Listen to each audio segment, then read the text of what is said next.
मैं नहीं चाहती थी कि मेरी मंगनी हो।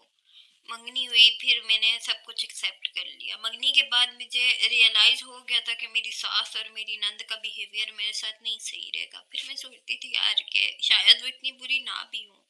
तो उसके बाद मैंने बहुत ट्राई की। जब हमारी शादी हो गई है, तो शादी के बाद भी मेरी सास और मेरी नंद का बिहेवियर मेरे साथ नहीं सही रहा। आहिस्ता आहिस्ता करके उन्होंने मेरे हस्बैंड को मेरे खिलाफ करना शुरू कर दिया। और अब ये नौबत आ गई है कि मेरा हस्बैंड और मेरी सास अपने लिए सास अपने लिए दूसरी बहू ढूंढ रही है और हस्बैंड अपने लिए दूसरी बीवी ढूंढ रहे हैं। मैं बस ये चीज़ कंफर्म करना चाहती थी कि मेरे हस्बैंड मेरे मुंह पे अच्छे बनते हैं, या वो भी दिल में यही चाहते हैं कि उनकी शादी हो जाए। लेकिन आपकी वजह से मुझे पता चल गया कि वो भी यही चाहते हैं कि उनकी शादी हो जाए। रज्जा भट्ट ने जैसे ही ईमान को तलाकनामा भिजवाया है उसके बाद से ईमान की ऑडियोज़ लीक होना शुरू हो गई हैं।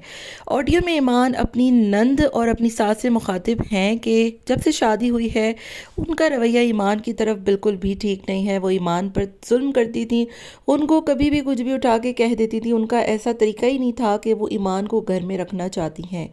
ईमान की पहले रज्जा भट्ट के हवाले से ऑडियो लीक होती है जिसमें वो बता रही थी कि उनका जो शौहर है रजब, वो बहुत ही बिगड़ा हुआ इंसान है और शादी की पहली रात ही उसने ईमान से कह दिया था कि मुझे ईमान पसंद नहीं है। अब उनकी दूसरी ऑडियो लीक हुई है जिसमें वो बाकायदा तौर पर गज़ल जवाद और अपनी सास से मुखातिब हैं कि ये दोनों औरतें नहीं चाहती कि ईमान अपना घर बसाए। रजा भट्ट ने जैसे ही तलाकनामा भिजवाया तो ईमान ने उस तलाकनामे को सोशल मीडिया पर पोस्ट किया। रजा भट्ट को बहुत हेट का सामना मिला। रजा भट्ट पर बहुत से लोगों ने ट्रोल और तनकीद की और कहा कि रजब जैसे घटिया इंसानों को शादी नहीं करनी चाहिए। ताहम उनके दोस्तों ने कहा कि अभी तो सिर्फ तलाक का नोटिस भिजवाया, 90 दिन के अंदर रुजू कर लिया जाए तो तलाक नहीं होती है। लेकिन ऐसा लगता है कि ईमान और उसके घर वाले चाहते ही नहीं है कि इस रिश्ते को बरकरार रखा जाए। दूसरी तरफ ईमान की ऑडियोज़ लीक हो रही हैं जो कि गालिबन लगता है कि फेक ऑडियोज़ हैं। इसको सुनकर साफ जाहिर होता है कि ये ऑडियोज़ ओरिजिनल नहीं है, एआई जनरेटेड फेक ऑडियोज़ हैं। अब समझ में ये बात नहीं आ रही कि आखिर भला ये ऑडियोज़ कौन लीक करवा रहा है और कहाँ से ये लीक हो रही हैं, क्योंकि इन ऑडियोज़ के हवाले से ओन शेख ने भी एक पोस्ट लगाई थी जिसमें उसने बाकायदा तौर पर बताया था कि अब वो इन फेक ऑडियोज़ के खिलाफ बड़ा एक्शन लेने लगा है, क्योंकि उसकी बहन, उसकी वालदा, उसकी खाला के हवाले से ये सुनने में आ रहा है कि इन तमाम घर वालों की फ़ेक टेम्पर्ड ऑडियोज़ लीक करवाई जा रही हैं और उनकी फैमिली को डिफेम कराने की कोशिश की जा रही हैं।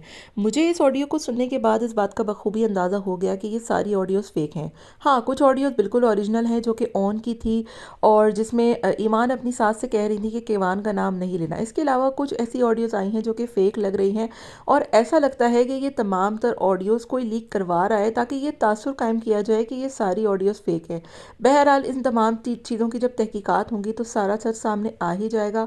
आपका क्या ख्याल है? कमेंट में अपनी राय का इजहार ज़रूर दीजिएगा, क्योंकि बेशतर लोगों की राय रजब भट्ट के हवाले से और ईमान के हवाले से काफ़ी सच होती हैं और आपके कमेंट से हमें इस बात का बखूबी अंदाज़ा हो जाता है कि आप लोग इनके बारे में बिल्कुल सच राय कायम कर रहे हैं।